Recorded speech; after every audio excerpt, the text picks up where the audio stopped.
And it allows for inspiration to come through. Whereas, like before, I would be like, oh, I'm forcing. The term white knuckling has taken on this huge thing for me of, oh, like, I need to figure this out. Letting it go by saying, I don't know, has allowed me to find answers more naturally to me. And they feel a lot better to me than to say, I'm going to figure this out. Welcome to the Human Design Projector Society podcast. I'm Zette Harbor. Join me as we explore and dive deeply into the brilliance, the beauty, and the power of what it is to be a projector. Welcome to the Human Design Projector Society podcast. Our guest today is Steve. Steve is a 2/4 self-projected projector, and we're so excited to have you here, Steve. Please tell us a little bit about you. Let's see, I found Human Design back in 2023, and it coincided with a big breakup that I had, like a really major change in my life. And honestly, ever since then, the second that I found out the explanation of what a projector was, it hit home so deeply. It made so much sense. And ever since then, every day, I think I try to find a little bit more information. I basically teach myself through just whatever videos I can find through the Facebook groups. And yeah, just on my own, started figuring out what works for me with it. And yeah, it's super interesting. There's always a new angle to it that I just find really useful. Me, myself, I would say I've always been an artist. I'm an illustrator, graphic designer, and that plays a big role in my conditioned self, I think. And so breaking that down and seeing what's left after after deconditioning it's been a journey. It's been a little scary, and then figuring out what's left of those pieces of me in this has been a very interesting journey. What you were saying makes so much sense, right? All of the life we built based on the things that people told us we should be, how we should be. And so to come to this knowledge and suddenly realize, wow, some of this might be totally correct, but some of it might not be. What does that mean? Yeah. You Yeah. definitely take on how other people see that process. Because for me, I have always had the confidence of it, but I've always felt like I needed to learn how other people get to their goal. And that was a big thing that I had to let go of and be well, just have faith in yourself in order to walk that journey. Beautifully articulated. And what I hear coming through are very much the themes of, particularly as a self-projected projector, and the fact that you could, as a self-projected projector, have definition in the head and the ajna, but you don't. You have it G and throat. And so the amount of openness really means that you are just absorbing everyone that you come into. Yeah. And we'll go into why that's different for a projector, because a generator can have this much openness as well. All they need is the sacral center defined, right? So it could be with one channel, right? And they would have all the other openness, but the form that their bioenergetic field takes, which often can be called an aura, is so different than a projector. The way it impacts them is quite different than the way it impacts us projectors. So I do like to just briefly pull up my design. We're both self-projected projectors. Welcome, right? Yeah. Which essentially means there's no definition below the G center. Right. And so when people work with me or when we have these conversations, essentially, I am going to be hearing your stories and listening from a perspective of finding the meaning in them and making sense, and the ability to find things that make life worth it, make it rich and fulfilling in some sort of logical pattern, arranging the details in that pattern in order to offer empowering insights and make my contribution to support whoever I'm with in being more empowered and living their truth. So again, as a self-projected projector, you have no definition below the G center. And in your case, like we said, you have no definition above the throat. So let's just briefly visit what it is to be a projector and what even does that mean, that word type. It took me actually quite a while to have it sink in what it's really talking about. It isn't just a column on a spreadsheet. And what it is talking about is the nature of that energy field that we meet life with and that we receive life with. Each type has a very specific quality to their energy field, which again, in human design, they do refer to it as an aura. But there are other systems that talk about auras. So not to confuse it with those, let's just talk about the way that your energy enters a room and the way that you receive whoever's in that room. And as a projector, you may have heard it is this focused, absorbing, almost probing aura. Tell me if you've heard that before. Yes. And Yes. so when you heard that or started to experience it or observe it, did you notice anything about it for you? It triggered the memories of feeling like I'm constantly confronting people when I walk, like when I come into a room. It's like I do feel a negative response for the most part, regardless of what the situation is. It's like unexpected, or I'm surprising somebody, or it catches them off guard. And I've always noticed that even before learning of HD. So when I heard that, it definitely resonated. That's a great way to describe it. And one of the real areas of learning for all of us projectors is to be willing to accept that with this it's almost like a laser beam that comes out of your G center. And I think when you're a self-projected projector, not only is your G defined, but it is your center for where you go to get your authority in making decisions about other people and situations. So it's very intense for a self-projected projector because the aura is emanating from the G and it is just laser beaming into, in a really focused way, into the G center of everyone around you, right? So it can feel very distressing or disturbing to particularly a generator because their auras are what are described as open and enveloping. And so if you imagine just this like ball of energy in all directions, and it's if rain is coming in, it just soaks in. They can't stop it. They're open in all directions, front, back, top, bottom, whatever. Whereas for projectors, this is it. We are there. And Ra has even put out the thought of imagine what's going on behind you when you're a projector and you're so focused on another human being's energy and identity. I don't know if you have ever had that feeling, but it's like you have this cone of silence sort of feeling like nothing exists outside of my focus. Yeah. When in fact, suddenly you might even realize, oh, wait, whoa, there's stuff going on. I wasn't paying attention to those energies, what's happening.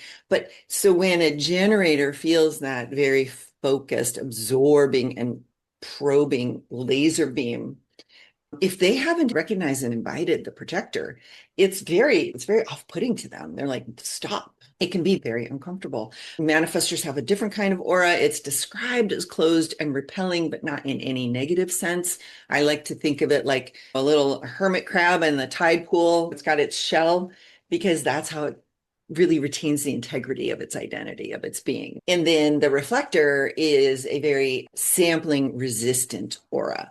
So they often will use the phrase a Teflon aura. Things just slide off. Now they do sample, right? It's like little tastes. But for a projector, Ra has even described it as we ingest the energy of the other person. That's how deeply we take in what we are absorbing. It's not rain falling on our skin, perhaps the way a generator might feel it. We are eating it. And so if we're ingesting people whose energy is not healthy for us, it's very detrimental to our entire well-being. Yeah, I don't know if you've heard the term energy vampire. Yeah. I've come to terms with it. I've made peace with it. And but I do feel like I definitely feed off of the energy of someone else, good or bad. And I have to now I know to be careful with that. But yeah, it's true. I find it very true for myself. Yeah, I'm so happy you brought up that phrase energy vampire because a lot of people who put that phrase just in a general way on projectors. We're here to suck the energy out of generators because they have always a defined sacral center, and we never do. And we also never have a motor directly connected or even indirectly connected to the throat. So those qualities make it so energy is, it's a thing for projectors, right? It's a crux issue for us. How do we get energy? And particularly as a self-projected projector, you'll never have any definition below the G. So therefore, motors will always be undefined or even completely open, depending on you. Now, for you, you do have a completely open heart center because none of the gates have been activated. This would be referred to as an undefined solar plexus center, undefined sacral, because you could see all the gates in there, undefined splenic, again, lots of gates, and undefined root because you have the one gate. Because there are projectors who have some kind of motorized energy. It will just never have a connection to the throat. It will always be split up. But they are referred to as energy projectors. Whereas the self-projector, it's a subcategory called a classic projector. So we are perceived as those energy vampires who are here to suck the energy out of all the generators around us, when in fact, the design of the relationship between generators and projectors is to be very symbiotic. Generators are here to have their life force energy, and they're here to use that energy correctly, doing work they love and pretty much being busy. And projectors, we are here to know the other and be able to advise and guide about energy. And it is precisely because we never have a defined sacral center, but occasionally we taste what that feels like when we're with a person who has it, or the transits come through. And so for you, when the transit or a person brings gate 15, suddenly you're like, oh, you know what that feels like. And so it is precisely because we have the contrast of tasting it, but also knowing what it's like when it's gone. That gives us the capacity for wisdom about how to draw upon that life force energy. Same is true with all the white centers. When you have that whiteness, those are your wisdom potential, because occasionally someone will activate the 47 or the life cycle you're in or the daily transits, and you'll suddenly feel some consistency in the thoughts and inspirations, particularly any kind of confusion about past and memories and how to make sense of them in a way that gives you some clarity and potentially even a feeling of certainty sometimes. You'll suddenly have that turn on. But then when it turns off again, it's not erased. It's, oh, okay, I know what that experience felt like. Interesting. I'm going to put that in my little wisdom basket. And someday someone else will be confused and want to sort out the memories of their life in a way that gives them meaning and helps them make sense of themselves. And I'll be able to draw on that experience, that temporary activation. Does that make sense? Yeah. I think of it for me, I noticed once I learned about having the open head end ajna, I started saying to myself, I don't know. I don't know. I just let go of trying to figure things out, so to speak. And that has just been, it's freed me up so much. I've accomplished so much by letting go of the idea that I'm like, I need to figure this out. I don't know. Yes. Oh, that's so great. Yes, that is the perfect advice for anyone with undefined head and undefined ajna, because the not self-talk is, I have to answer every possible question, even if I don't know if it matters or not. And here is, I've got to get this right. I've got to figure it out and be certain. And so by you saying, I don't know, I'm going to just take time to sort it all out in my own way. You are freeing yourself from the constant chatter, the pressure of those not self conversations. So that is how you are becoming wise about these two centers and what they offer, because you're now witnessing. Yeah. And Yeah. it allows for inspiration to come through. Whereas, like before, I would be like, oh, I'm forcing. The term white knuckling has taken on this huge thing for me of, oh, like, I need to figure this out. Letting it go by saying, I don't know, has allowed me to find answers more naturally to me. And if they feel a lot better to me than to say, I'm going to figure this out. Oh, yes, it's so true. One of the ways I used to describe it to coaching clients before human design is that if a decision, or perhaps even a way you're answering, meeting a question or a situation, makes you feel constricted, then that's not correct for you. That's not following your, what I used to call deep inner wisdom, which now we can talk about as authority. But when a decision creates this sense of expansiveness and spaciousness within you, then your life force vitality can flow. You can be enlivened by it. And so, yeah, that's what I did love when I first got introduced to human design, is it fully supports us in more specifically and accurately honing in on where is my deep inner wisdom? How am I uniquely designed to access it and listen to it and understand its language so that I can make those decisions that create the spaciousness and expansiveness of my life? Projectors are approximately 22% of the population. Generators are, I think right now, the statistics are about 67%. Manifestors are run around 9%, and reflectors tend to stay in the 1.25%. Projectors, we're not particularly uncommon, but we are in the minority in this very busy generator world. And with that focused, absorbing aura that we're just like zooming in on people's energy and ingesting it, we will have believed our entire lives that we're supposed to be energized like a generator, and we're supposed to manifest like either a manifesting generator or a manifester. But we always knew there was something not there. Why can I not do what they do? And so, consciously or not, there is this sort of underlying discomfort with our emptiness, particularly in this center. Right? Yeah. Yeah. I was raised as a generator. So, like, always had the manual labor job, but then at the same time, trying to create something on the side. So, even more of a drain on my energy. Yeah, Yeah. Ra has talked about, like, he says generators made great slaves. Back when manifestors were running the world, the generators were the slaves.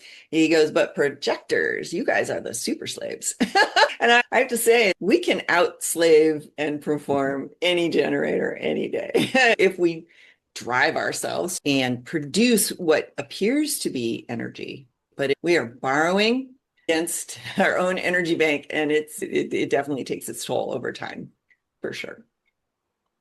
Especially when you you can see where energy is being wasted within a work situation, and you become a manager and the worker at the same time. So Yeah. it's just a lot of losing energy. And there you have it. You're in that context, in that scenario where you're the manual laborer, but also somehow someone recognizes that you can be the advisor who can guide, but they're not going to fully lift you into that position. Yeah. They're just going to tap into this natural gift that projectors have, which is to see and say, what would be a better way to do this? And so a lot of us projectors, we have been like, it's like a little sideways invite, but we're still expected to like pound away and Yeah. keep generating. And so it's when we as projectors, and that moves us into strategy, which this is actually a very generalized short phrase: wait for recognition and invitation. In the context you're describing, the correct recognition would have been for whoever was hiring you to say, you know what, you're an amazing worker, and I see you just like getting out there and giving your all. However, I also see your capacity to really be this incredible advisor and to see how things could be made more effective. So how about if we just take you out of that labor position and only put you in this advisor position, right? That is a fully correct recognition. Now, it doesn't mean it's actually correct for your capacity, your specific gifts, but as a projector in general, yeah, great. Whew. I don't have to be down there in the trenches. I can do what it is I'm here to do. And so when we as projectors begin to learn that it is incredibly powerful to sense whether a recognition is genuinely saying directly, hey, I see these qualities and characteristics, and specifically we'll be talking about these and these. I see these in you, and I would love for you to advise and guide me or this organization through those particular attributes. And then you get to feel in your body, and as a self-projected projector, there is a specific way that you're going to access your wisdom, which we'll talk about more. And when it's correct for you, right? When it creates that expansiveness and really enlivens you, then you can say yes to that invitation. And also remember that invitations are all time bound. They all either change or end. Yeah. And so as The a project, commitment. exactly. And so when we learn that the invitation could change tomorrow, and we still have the right to check in and say, is this recognition still correct? Yeah. And our signature as projectors is called success. I'd love to hear if you felt any recognition when you heard that. When I first heard of it, I was definitely in a place where I was like, where is my success? I didn't see it around me, in me, anything that I had done in that moment. Since then, some very positive things have happened that I consider these are successes because I have let go. And normally they might come across as a small thing to other people. Obviously, that doesn't matter. But that's what I was judging myself on, the way I would have expected someone else to see it as a success. That I know these are my successes because I've overcome the obstacle or I've gotten past these low moments. And to redefine success for myself, I've gotten to the point where I was not recognized as an artist, as an illustrator, the way I felt I needed to be. To just recently, I was in an art show, the piece was purchased. This was all done after being at this point where I was like, I don't see where I could possibly go or succeed. And so to me, it wasn't about selling the object, but it was just getting to the point where I had it to offer and it was there available for someone. And that to me was a success. Yeah, you really nailed it when you said redefine what success means. Because what the story we've all been told about what success is measured by is generic, it's homogenized. It doesn't have specific and unique meaning related to each of our individual attributes and ways of being.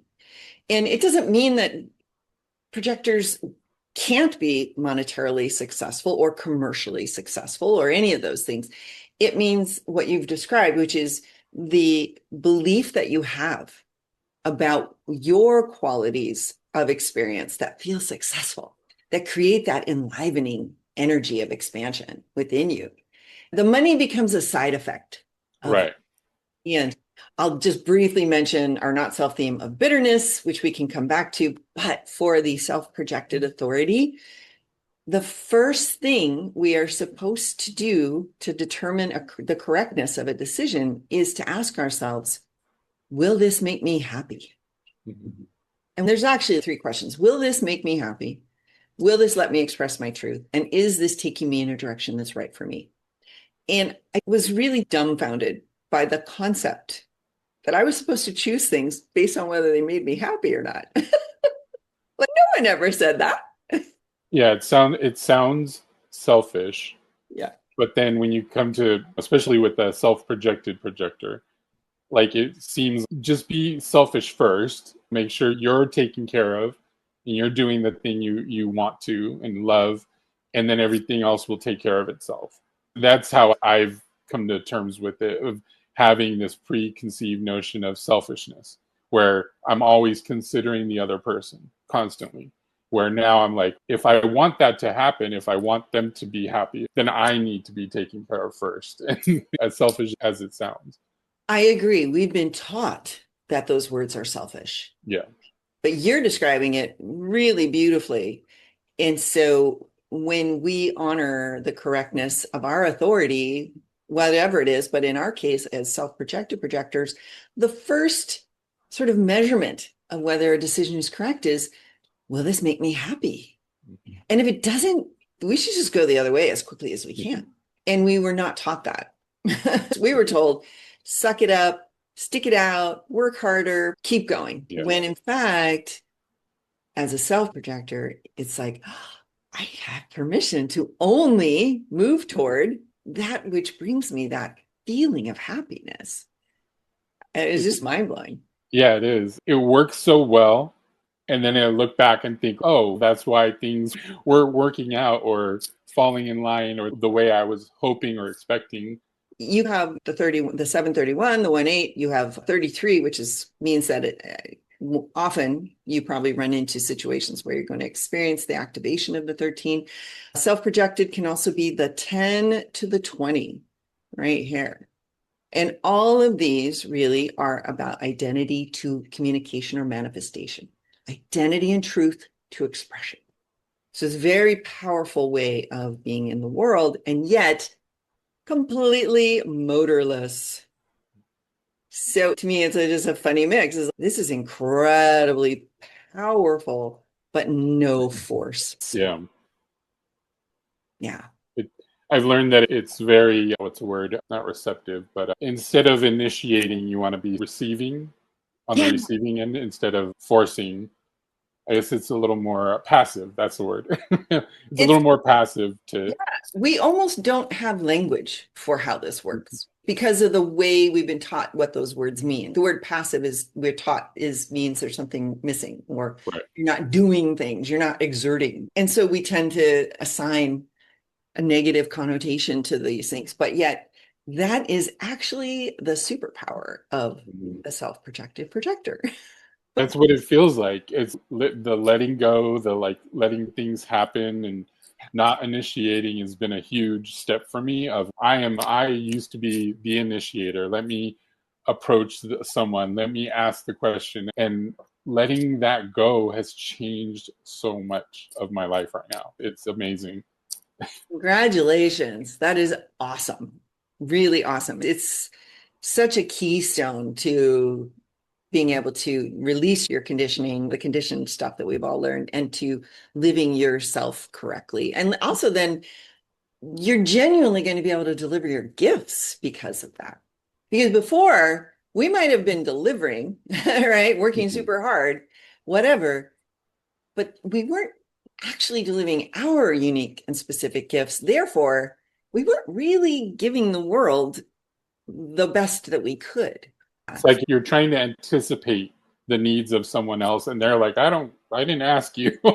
Oh, yeah, every projector ever. Because we've already probed and absorbed their energy and we already know what they need. And particularly because of the amount of openness for a self-projected projector, everyone else's energy, let's say you're with someone who has an emotional authority by having the solar plexus center defined, meaning they would be colored in. Whenever you're around them, you don't just feel their emotional experience, you amplify it. So it feels amplified within you. Suddenly you might find that yourself feeling like crazy emotional. And you're like, what? Where'd that come from? Or you might be with someone who has a defined sacral, or the relationship maybe creates a defined sacral activation. And suddenly you feel like, oh, I can keep going forever. I don't need to stop. I don't need boundaries. I can just care for everybody I want all the time. Or the splenic is if that gets connected, because you have a lot of activations. 4 gates, but you can see like the 44 has 2 different activations. The 28 has 4 activations. So there's a lot of energy in here. And whenever the other end becomes activated by either a person or the transit, you might just feel, I don't have to let go of anything. It doesn't even matter what's happening. I'm just going to stay where I am and keep these connections because it makes me feel safe, right? Yeah. And then the undefined heart. Now yours is completely open. So that's a unique experience because there is no single flavor around the themes of the heart center that will consistently show up for you. Whereas here in your solar plexus, When it comes to wanting to not upset people or not wanting to confront the truth, right? Everybody smile. Let's not disturb anything. For you, it will always come through this flavor of the gate of friendship or family and leading by having exemplary behavior. So, like, you might deal with emotional anxiousness or upset by suddenly feeling like I've got to really be the leader here. I've got to lead by example and I've got to have exemplary behavior in my leadership. Have you ever noticed that at all? I'm not sure if it relates to this specifically, but one thing I do notice is like this need for someone's, I don't say commitment, but I need their total honesty, that type of thing. That's an old way for me, but it's really hard for me to create a bond without feeling like I know everything about you or you're giving me everything. I feel like that might be in that same That is so space. interesting. Yeah, the way you're phrasing it is great, right? The possibility of the highest principles. Honesty is absolutely a high principle, right? Yeah. In all relationships, resulting in a leadership role, which would mean basically you just feel like you're willing to step in and lead this relationship in some way, whatever way it is correct for you. And the 37, it's always looking to the 40 to deliver on its promises, right? So that would be a very natural sort of sense of, you better be able to deliver on your promises. Yeah. Tell me That everything. yeah, that's what that feeling is. Yeah, it makes total sense. So that's the kind of consistent flavor or theme that your emotional experiences will take on. It's not limiting them per se, but it's like if you just think of this as a door that it's all going to come through. So Mhm. as it passes through the door, it collects some of that energy, right? Yeah. Whereas here, you got a lot of doors. So there's a lot of mixture of different themes that are going to come in around this, like depth. Does that person have enough depth? Do I have enough Mhm. depth? Is this relationship deep enough to make me feel safe to hang on to? That kind of thing. The section on being a self-projected projector, it's just a couple of paragraphs, but it's just so packed with really profound stuff. Your truth is always expressed through the core of your identity. If there is no truth for you, there is no success for you. When you are invited, listen to what you say. Don't try and figure out mentally what you're going to say. Simply listen to and trust your own voice at that moment. And so that is the process for self-projected projectors. We speak spontaneously out loud. Now, often it'll be in conversation with other people. You'll probably be having a chat with somebody about something, and you'll hear yourself say something and go, oh, wow, that's really helpful to me. Not planning to necessarily find that truth. But myself and many other self-projected projectors, and I think you talked about this, like you can just record yourself spontaneously talking.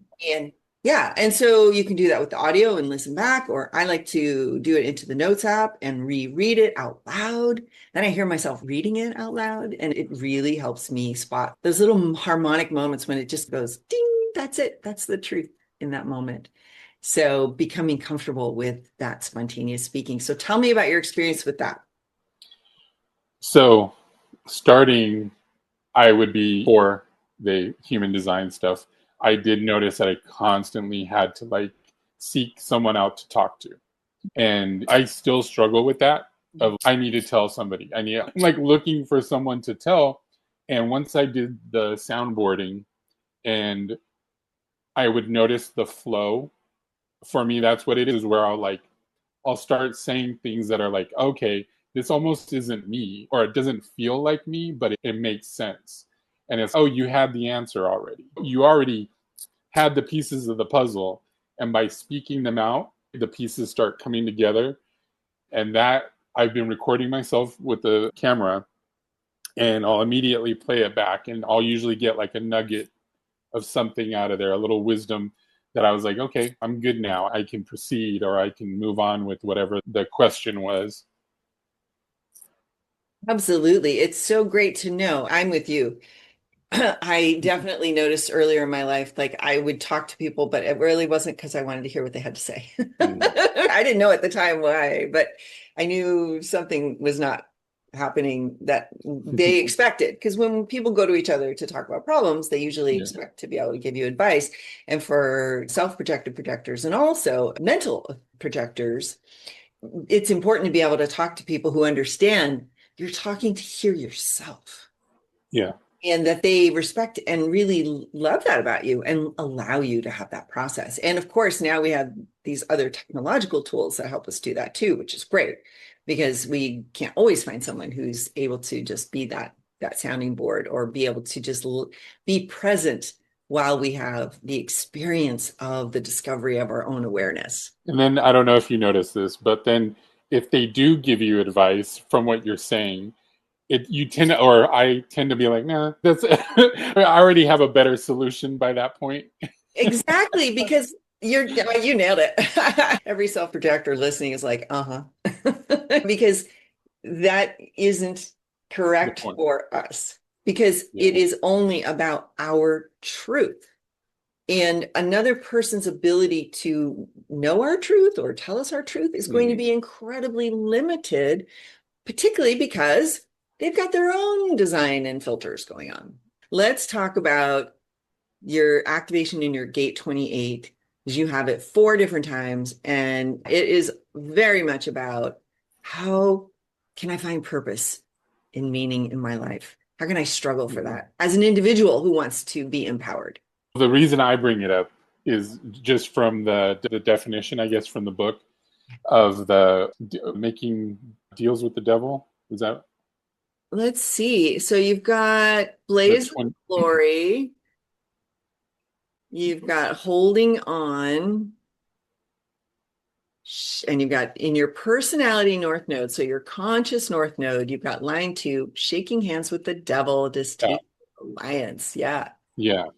And if I go back to all my relationships, there's this point where it's ended, but neither one of us has made the move to end it. And I feel like it's almost like a relationship karma that I have or something. And I don't know, it just strikes me. And like you said, there's multiple activations there where it's what would be another way to maybe approach it or see it to not have a negative connotation to it. Yeah, it's really so challenging because there's so many layers to it. In fact, first of all, yes, that you have 4 activations. And the 28 too is also in your unconscious Uranus. And Uranus is about unusualness. It can be about chaos. It can also be about order. However, your lack of definition in your splenic means that it is going to be really hard to know when it's time to let go of something.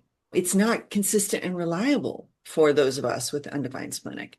And so you've had these relationships that have maybe brought some chaos and distasteful to you. And maybe when it turned to a struggle, there was like this, I'm going to accept any alliance because it'll feel like a win, which even means maybe this person really isn't good for me, but I'm going to go ahead and let this be. The whole channel is called the channel of struggle.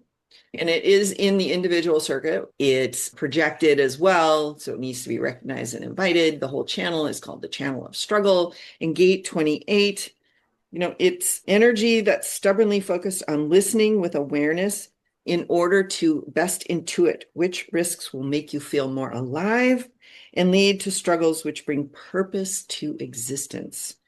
The greatest fear of gate 28 is a deepest fear is that life might end before what makes it worth living or what gives it meaning.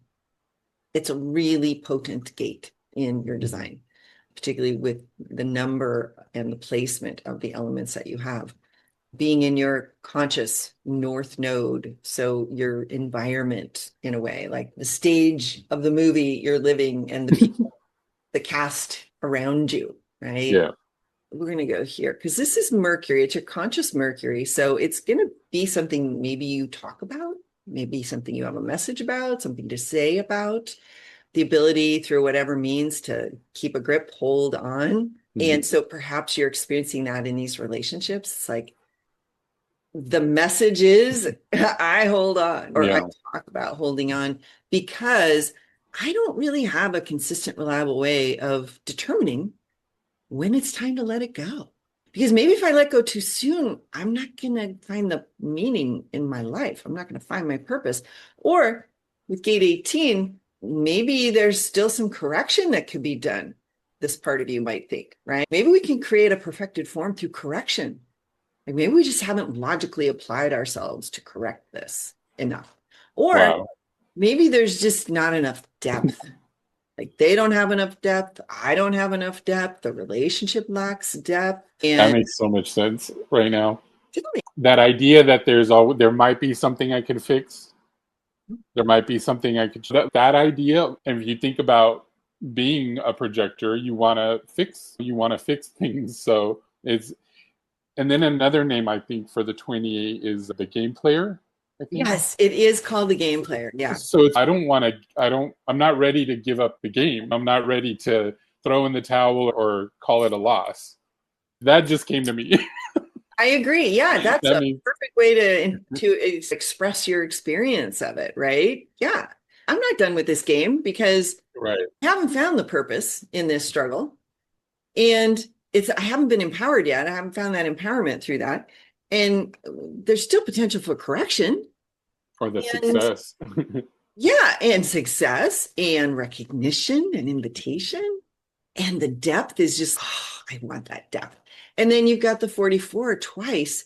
And the biggest one is that it's your 44 in your personality sun and also your unconscious node. So playing a big role in your life. This one, coming to meet the gate of alertness, success of any interaction is based on the absence of preconditions. There's a part of you, like the light you're here to shine is, hey, what if we could just get rid of those preconditions, like all that stuff that was blocking us? Then we could have a successful interaction. And this is really the light you're here to shine in the world. You're nodding. Tell me more. Oh, the things that come up in those moments are, and I didn't realize this until this moment, but if I'm seeing the conditioning of the other person, I'm thinking if we get rid of that, because I don't believe it. I didn't believe it at the time that we have to be this certain way or things have to be done a certain way.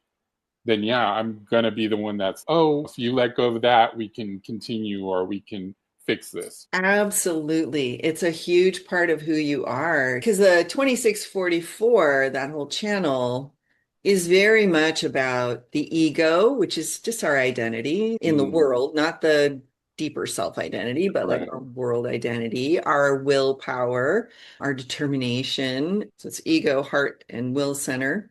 And so it would be natural for you to have had activations in this. And so there are times when you do have that sort of sense of willpower, or I can do this. Like I could get rid of those preconditions, that conditioning, because I see what's Mhm. possible.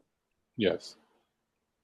And you're right, because as projectors, because we can project into someone's energy, we really often see more of them than they do of themselves and more than they may ever see.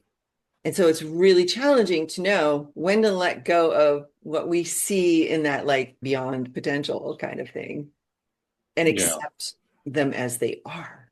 I notice, I guess my motivation is guilt. Yeah. And what I've been really trying to recognize is when I'm being hopeful.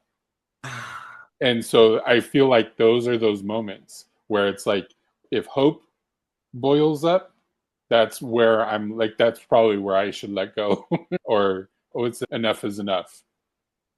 If I'm being too hopeful. see, that is a brilliant, beautiful way to describe our relationship with our motivation.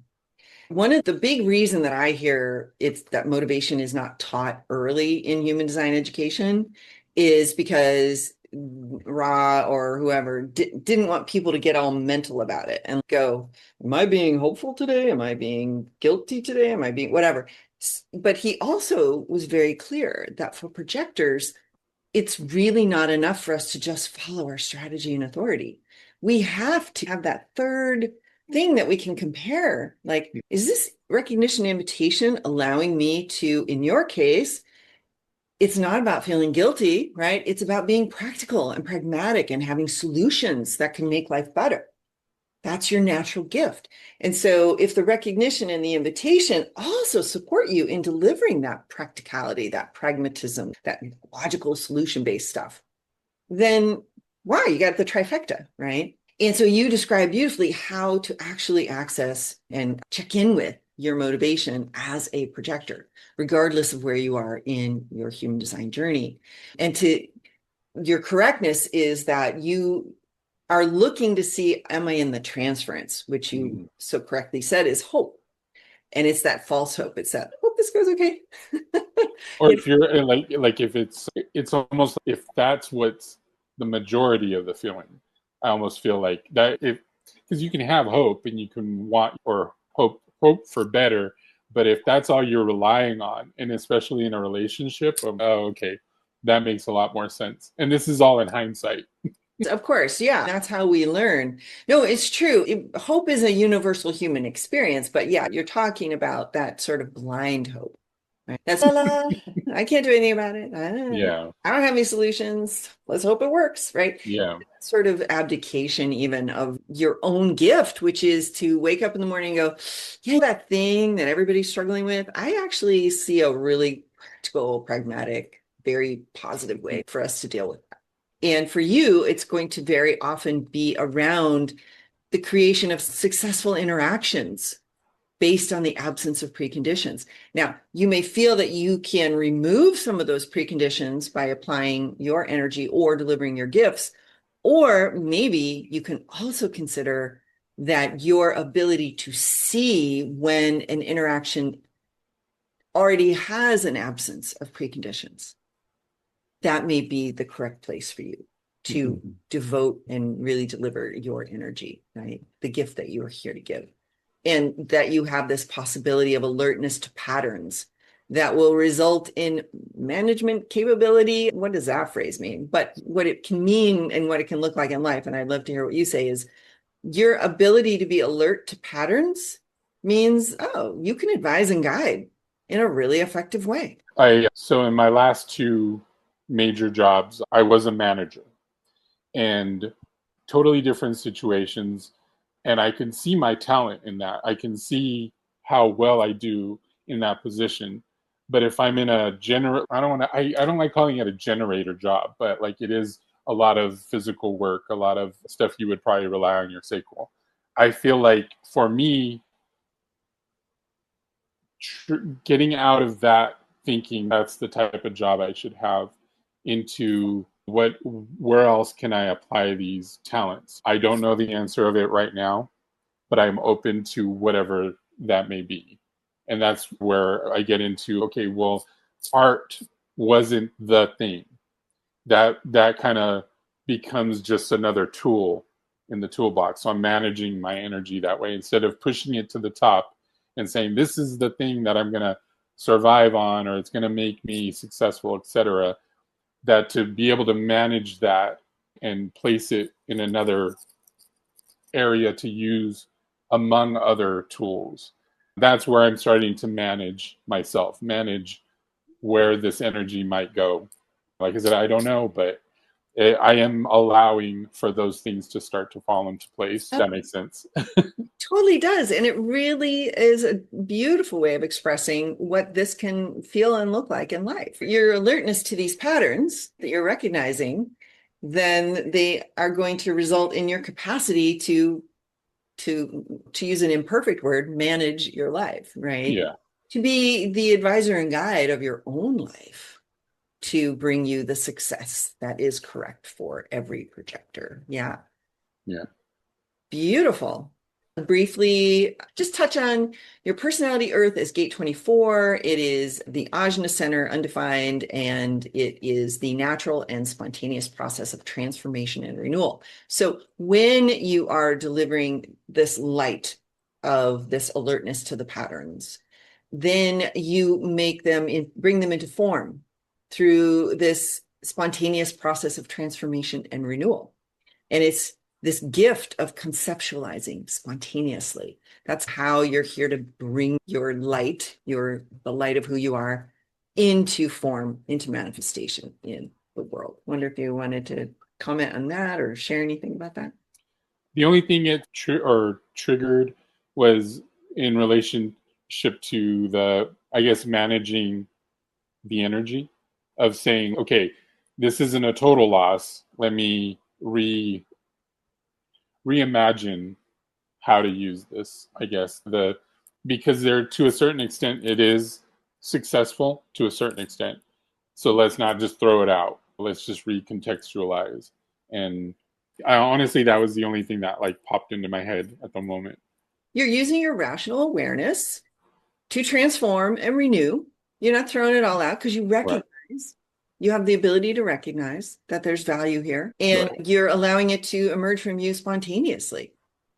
And then that's how you can take this light of alertness to patterns and bring it into form and have some sort of almost philosophy, maybe, about people's safety and well-being, because this one is splenic. And in that context, how to create successful interactions by at least recognizing or addressing or not ignoring certainly preconditions, not making excuses for them, not pretending they don't exist. I think that's the only sort of, it's not an obstacle, but because of where I'm at presently, I don't have a network. And I mean that literally. I moved to Florida 5 years ago with my relationship.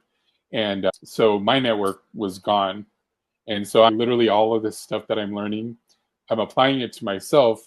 And I haven't really seen an opportunity or a chance to test it out, I guess the experiment with other people, because I don't want to push it on anyone. But I'm very aware of any interaction in public or with my new job, and just being very aware that I'm like, I have no idea what this is going to be.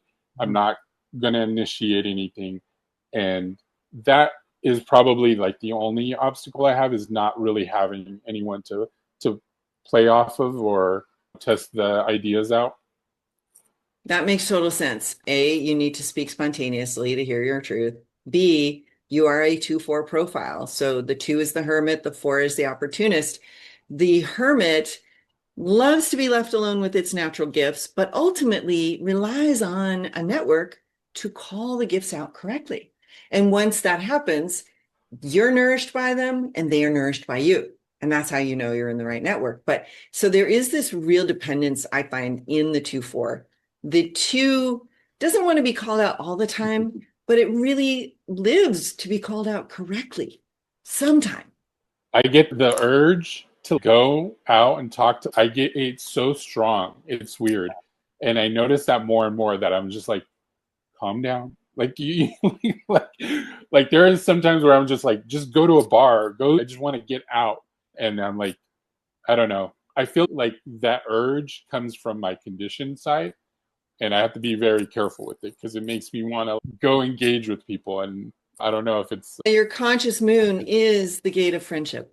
And just like the moon controls the oceans, like the tides sweeping in and out, you can think of your personality moon and your design moon, but you can think especially of your personality moon as trying to sweep you along on your inner tides.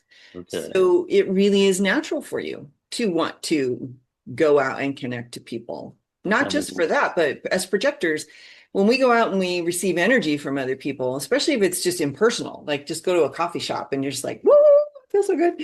That's great. Treat yourself to that, right?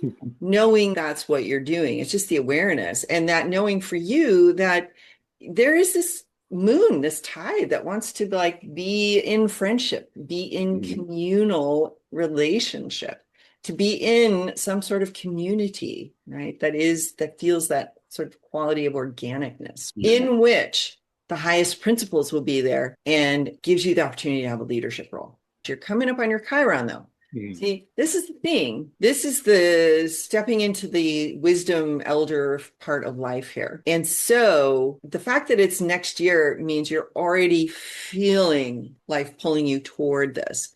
And so what it's telling us is that the environment, the sort of the background vibe, the set, and the background characters in the movie you're going to be called into in this part of your life are going to be about these gates, the 55, the 59, 40, and the 37.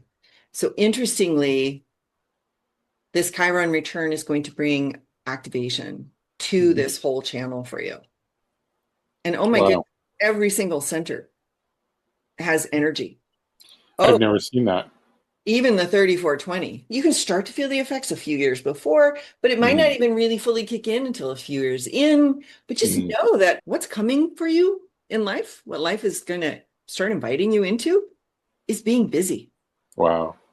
And wow, this one can be very much about provoking, but not in a negative way, but it can be about provoking in a way, an emotional way that allows people to experience an abundance of spirit. Mhm. Ultimately, the Chiron is like the final phase of life in some ways for folks, although the second Saturn return also brings powerful stuff. But Mhm. like this is the entry into elderhood. And you can see that you have a 2-4 profile, but your Chiron return brings the 4-1. So there's going to be a different relationship with networking and networks for you. It's going to be much more conscious. And it's going to have to do with that first line, like sense of a secure foundation and also investigating a lot. It's funny because I identify with the hermit so much. Like I I need my alone time, so I'm curious to see how that if it changes that very much. And I know it, and it's like it won't, you'll still be that hermit who likes your Mhm. alone time. However, if your profile is the costume you're wearing, this is like a cloak you get to try on over your Mhm. costume. It's like a different layer of costume. So you get to learn about the experience of being a 4-1 without losing your nature as a 2-4. Wow. I don't remember when I started, but I did start tracking the transits. And so what I noticed that I was like, if I'm aware of them, usually that's the first thing I'll check in the morning. A lot of times I see it in the day. It's so cool to either, or I'll even see it a little bit the day before where I'm just like, oh, wait a second, I almost know what to expect. And I don't know, say I'll be damned if I actually experience it. It's Oh, really interesting. it is, and well done you for just giving your presence and attention to that, your recognition. But of course, that reminds me that this is what you're about. Recognition of a natural and spontaneous process of transformation and renewal. I hear that in what you're describing. You recognize that this is a valuable source for you to go to, right? And it gives you access to some very helpful mental awareness and organization around a natural and spontaneous process of your own transformation and renewal through these transits. So, yeah, that's fantastic. This is absolutely part of who you are. Yeah, or you'll notice it in other people where you know how they're acting that day. Full It's on, interesting. full on. Yeah, I hear you. Oh, it can be a little scary sometimes because you think, oh my God, everyone's going to be incredibly crazy out there. I'm just not even going outside. It's my line 2 days. I feel like, oh, I should probably just stay indoors today. Absolutely. So, this has been so fun to explore this with you. Thank you. You too.